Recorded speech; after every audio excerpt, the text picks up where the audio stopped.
Зелиха Юсупке біздің жолымыз екі бөлек, мені ұмыт дейді. Юсуп, қалай бір сәтте-ақ сені ұмытамын, сен кіммен араласып жүрсің, жүр кеттік деп оны алып кетпекші болады. Әмина шығып Зелиханы жібермейді. Зелиха да Жүсіпке кет дейді. Жүсіп кетеді. Әмина Зелихадан сұрап жатыр, жігітім жоқ деп айтып едің, мынау бала кім дейді. Екеуміз айырылысқанбыз, бірақ ол түсінбей қайта-қайта келіп жүр дейді. Қызым, сен дұрыс жолда жүрсің, бұдан кейін сенен туысқандарың да, мүмкін бауырларың да теріс айналуы мүмкін. Әрдайым есіңде болсын, менің есігім саған әрдайым ашық дейді. Джему Явузды өлтіру үшін оны пышақтады, бірақ ол тірі қалды. Оны ауруханаға жеткізіп, операция болып жатыр. Хамид Девранға баламды сен өлтірмек болдың деп айыптайды. Девран мен емес деп кетіп қалады. Девран сыртта тұрған кезде оның жанына Фируза келеді. Фируза Явузды өлтірдің деп Девранды айыптай бастайды. Девран Фирузаға сенің бізде не шаруаң бар дейді. Фируза, сүйіктілерімді сенен қорғау үшін тырысып жүрмін. Сен бізді Азиза екеумізді ұрыстыру үшін әдейі оны бүгін қонақ үйге әкелдің дейді. Фируза, мен дұшпандарымды арқасынан пышақтамаймын дейді. Мүмкін Явузды сен өлтірген шығарсың, содан кейін Азизені қонақ үйге әкелдің. Явузды не үшін өлтіруім керек дейді, ол маған не қажет? Жевдетті мен өлтірді деп енді кегіңді алып жүрген шығар. Мен кегіңді алу үшін Азизе екеумізді айырамын десең, ол ойыңнан бас тарт дейді. Біз ешқашан айырылмаймыз, біздің махаббатымыз өшпейді, қайта өртейді дейді.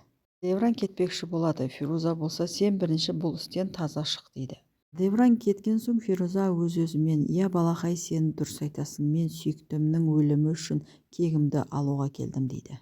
Зелиха үйіне келе жатқан кезде алдынан Юсуп шығады. Зелиха айтады, мені ұмыт, мен саған енді сүйіктің бола алмаймын.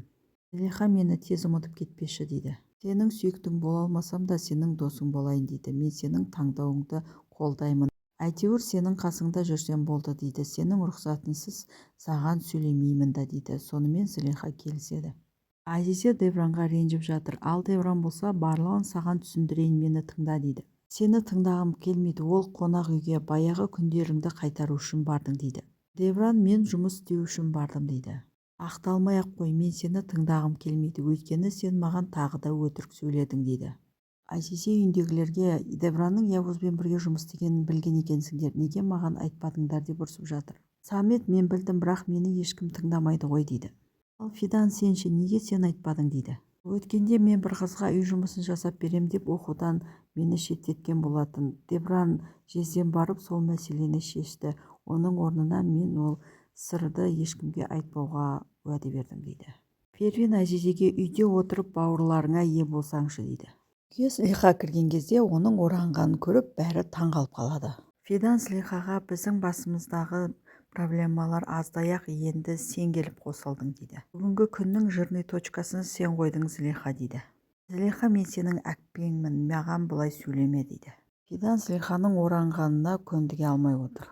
Зелиха Азизеге қарап, әпке неге үндемей отырсың, маған ренжідің ба дейді. Мен сенің оранғаныңа бола ренжіген жоқпын, мен өзіме ренжіп отырмын дейді. Біздің арамыз суып кетіпті. Сен алдын маған бәрін айтатын едің, кеңес сұрайтын едің дейді. Зелиха, айта алмадым дейдің, өзің білесің, үйде соңғы кездері көп жағдайлар болып кетті. Азизе жылап, мен анама берген сөзімде тұра алмадым, бауырларыма бас-көз бола алмадым деп кетіп қалады.